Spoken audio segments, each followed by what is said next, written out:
आओ, मुख्यमंत्री जी ने और डिप्टी सीएम ने अपने कौन सी धाराएं वापस ली हैं? और ये साथी जो कह रहे हैं विधायकों में, ये एक जिले का नहीं है मामला। विधायक बीजेपी के लोगों पर, और झगड़ा वो याद होगा आपको, जूतों वाला झगड़ा जी। कितने जूते मारे थे एक दूसरे में? 11 पता नहीं क्या हो जाए बीजेपी के साथ। 11 से 11। इसीलिए मैं कहना चाहता हूँ, ये सच है कि अपनी नाकामी छिपाने के लिए, आप बताइए झांसी में क्या किया? सैनिक स्कूल किसने बनाया? समाजवादी सरकार में बना। क्या बजट ये दे पा रहे हैं? मेडिकल कॉलेज का जो 500 बेड सुपर स्पेशलिटी का वार्ड बने, वो समाजवादी सरकार में क्या बजट ये दे पा रहे हैं? एम्बुलेंस की क्या दुर्दशा है? आपकी 100 नंबर 200 बार क्या दुर्दशा कर दी? पैरामेडिकल का क्या बजट दे पा रहे हैं? और झांसी और आसपास के नौजवान बताएं, क्या बेरोजगारी है कि नहीं है?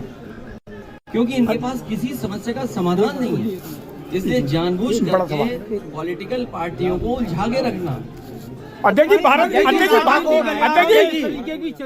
भाजपा के कई विधायक आपके संपर्क में है, वो 2024 के बाद उत्तर प्रदेश में कुछ उलट पलट हो सकता है। मेरे पत्रकार साथी, अगर आप ये कह रहे हो, तभी देखा ना आपने, ये जो लोकतंत्र की दुहाई देते हैं, सदन कितनी देर चलाया हम?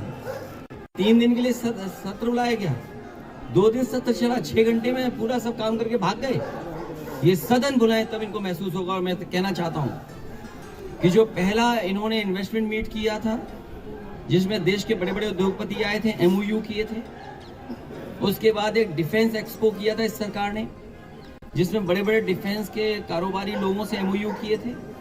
और इस बार जो ग्रुप ऑफ मिनिस्टर्स अलग अलग कंट्री में गए थे, कोई ब्राजील गया, कोई US गया, कोई यूरोप में गया, कोई एम्स्टर्डम में गया, और कोई ऑस्ट्रेलिया गया। आखिरकार ये मंत्री MOU क्या करके आए?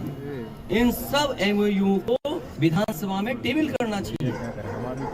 पत्रकार साथियों को जानकारी होनी चाहिए क्या MOU किए हैं, जनता को जानकारी होनी चाहिए, क्योंकि जनता के खर्चे पर ही जा रहे हैं विदेश में, और जनता के खर्चे से ये कुछ कारोबार लाना चाहते हैं। जिस सरकार के पास कोई इंडस्ट्रियल पॉलिसी ना हो, कोई अगर कारोबारी यहाँ आना चाहता है तो किस पॉलिसी के तहत आएगा?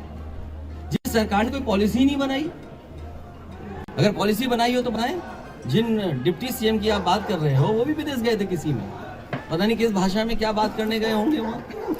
अगर उनका, और याद रखना, याद रखना, जब विदेश गए होंगे तो इनकी FIR की कॉपी भी जरूर पता कर ली होगी उन्होंने। तो पासपोर्ट कैसे बना अध्यक्ष जी का? असली बात ये है, असली बात ये है कि आप जिस के तहत इन्वेस्टमेंट लाना चाहते हैं, वो इंडस्ट्रियल पॉलिसी क्या है?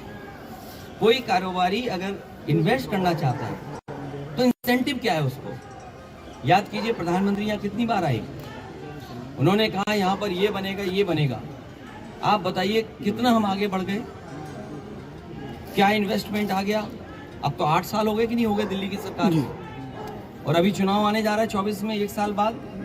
जो काम 8 साल में नहीं हुआ, वो 1.5-2 साल में कैसे हो जाएगा बताइए आप? तो डिफेंस एक्सपो के नाम पर और डिफेंस के नाम पर आपको धोखा दिया गया कि नहीं दिया गया? और फिर किस पॉलिसी के तहत इंसेंटिव दे रहे हैं? क्या इंसेंटिव दे रहे हैं? कोई है पॉलिसी? और आपको अच्छी तरह याद होगा, इसी शहर में आकर के मुख्यमंत्री जी ने कहा कि हम दिल्ली से जोड़ देंगे एक्सप्रेसवे से। आप बताओ, आपके बुंदेलखंड एक्सप्रेस कितना दूर है यहाँ से? क्या झांसी जुड़ गया आपके एक्सप्रेसवे से? वो भूल गए आप, क्योंकि मुख्यमंत्री जी पहली बार आए थे, उन्हें ये नहीं पता था कि झांसी से दिल्ली जाने के लिए क्या रास्ता होगा। अगर उन्हें ये पता होता तो शायद अलाइनमेंट भी एक्सप्रेसवे का ऐसा होता कि झांसी जुड़ा होता आपका। अध्यक्ष जी, भारत जोड़ो यात्रा जीतने वाली है। अध्यक्ष जी, भारत जोड़ो यात्रा में आप क्या चीज? आपके आने से अध्यक्ष पर एक मुकदमा लिखा, वो हमारे लिए स्वागत है। अध्यक्ष जी, ये स्वागत सूद समेत वापस करेंगे क्या? नहीं, ये कहना लोकतंत्र में ठीक भाषा नहीं होगी। आप चाहो तो वापस कर दो। पंचायत चुनाव में आपने कहा था कि हम सूद समेत वापस करेंगे। नहीं, ये कह नहीं सकते। वैसे तो ये गांव की भाषा में होता है पूड़ी के संग गुना देना। अब आप क्या कहा? अध्यक्ष जी, क्या लगता है निकाय चुनाव, अध्यक्ष जी, भारत जोड़ो, अध्यक्ष जी क्या लगता है बता रहा हूँ, जो ये भाषा समाजवादियों की नहीं हो सकती। अध्यक्ष जी कहावत ये भी है कि पूरी के संग गुना वापस करना, यही है कहावत के नहीं। अध्यक्ष जी, कहावत है अखिलेश जी आपकी पार्टी संघर्ष की पार्टी है। अध्यक्ष जी क्या लगता है निकाय चुनाव निष्पक्ष होगा? तो चले जाएं अध्यक्ष जी देखिए सवाल ये नहीं कौन, देखिए आप अपने आप कहानी मत बनाइए, ये कहावत है चंडू खाने की गप, तो मत सुनो दसूं का। अध्यक्ष जी क्या लगता है? हमारी भावना है कि भारत जोड़ो, हमारी भावना है उसके साथ, लेकिन सवाल ये है कि बीजेपी हटाएगा कौन? नहीं तो बीजेपी कैसे हटेगी? वो बीजेपी हटाने के लिए ही तो इकट्ठा कर रहे हैं सबको। अरे अध्यक्ष जी क्या लगता है डिप्टी लोग सही में तो टच नहीं है आपके? क्या चीज? आपने कहा है डिप्टी सीएम को तंज करते हैं कि 100 विधायक ले आओ सरकार। तंज क्या होता है? अरे भाई हमारे पास 100 विधायक हैं, बस 125 हो सकते हैं हम पर, मान लीजिए भाई उनकी ख्वाहिश ये कि मुख्यमंत्री बन जाए, वो बन ही नहीं पा रहे, नहीं तो कौन बनाएगा उन्हें? 2 डिप्टी सीएम है ना, जो आना चाहे ऑफर खुला है, किसको? जो ले आए। अरे वहाँ तनी तनी हो जाएगी फिर।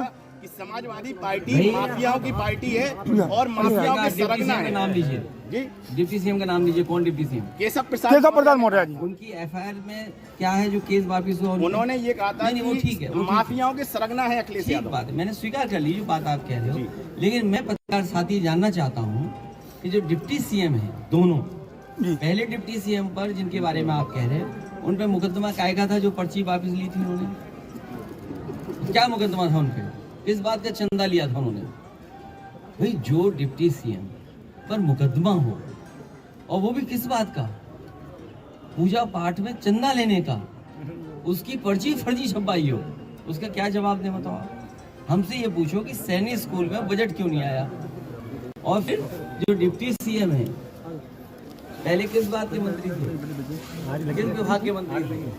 उनका प्रमोशन हुआ है डिमोशन हुआ है? PWD के थे पहले। नहीं, उनका प्रमोशन हुआ कि डिमोशन हुआ? और जिस विभाग को दे दिया गया उस विभाग में बजट ही नहीं है। वो तो पता है आपको? वो तो कह रहा है इस बार कुर्सी हमें थोड़ी ऊंची मिली। नहीं, जो विभाग उन्हें मिला बजट नहीं है।